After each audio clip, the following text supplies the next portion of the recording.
Bienvenue dans votre chaîne Univers Mathématiques. Dans cette vidéo, on va voir la correction d'une question déjà traitée dans un concours de médecine et pharmacie.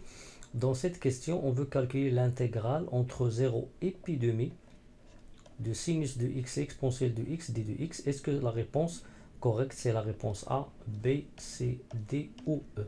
Donc, premièrement, on va essayer de calculer cette intégrale et on va utiliser l'intégration par partie. Donc, intégrale de sinus x exponentielle de x d de x. Donc, je pose premièrement U, c'est la fonction sinus de x, et V', c'est la fonction exponentielle. La dérivée de U qui est sinus, donc ça donne cosinus de x, et la primitive de l'exponentielle, c'est l'exponentielle. Après, on va prendre entre crochets la primitive ici, U fois V. Je prends sinus x exponentielle de x 0 pi demi moins l'intégrale entre 0 pi demi de quoi? Ici déjà on a pris le produit sinus fois l'exponentielle. Maintenant on va prendre cosinus fois l'exponentielle. Cosinus x fois l'exponentielle de x d de x. Je calcule maintenant ici, j'obtiens sinus pi demi e pi demi moins sinus 0 e0 moins. Pour cette intégrale, je vais aussi utiliser une intégration par partie. Donc je prends ici U, c'est cosinus de x, c'est-à-dire dans cette question, on va calculer cette intégrale en utilisant deux fois l'intégration par partie. U, c'est cos de x maintenant, et V', c'est l'exponentielle de x. Alors U', la dérivée de cosinus, c'est moins sinus de x, et la primitive de l'exponentielle, c'est l'exponentielle elle-même.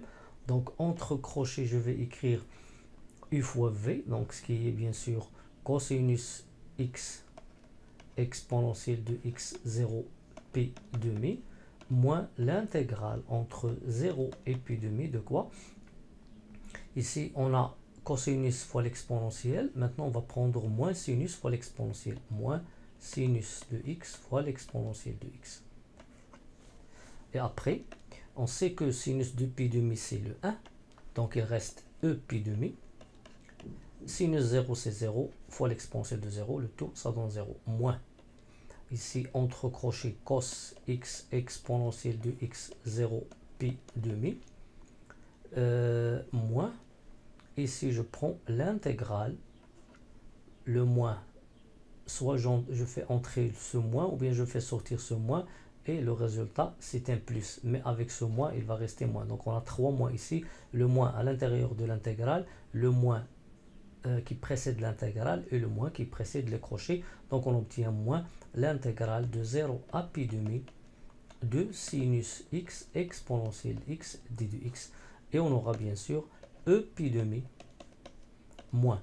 Ici, j'obtiens, entre parenthèses, cos pi demi exponentielle pi demi moins cos 0 e0 moins l'intégrale entre 0 et pi demi de sinus de x exponentielle de x d de x.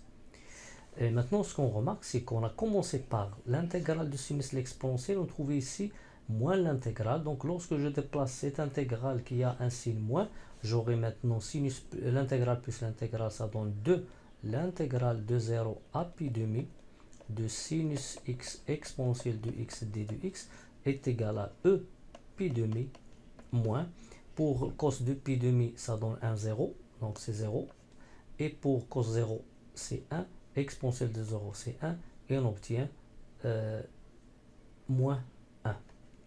C'est-à-dire que de l'intégrale de 0 à pi demi de sinus de x, l'exponentielle de x d de x, est égal à 1 plus e pi demi. Et lorsque je divise par le 2, le résultat, l'intégrale de 0 à pi demi de sinus de x, l'exponentielle de x d de x, est égal à 1 plus e pi demi sur 2. Et le résultat correct, c'est la réponse A. Bien.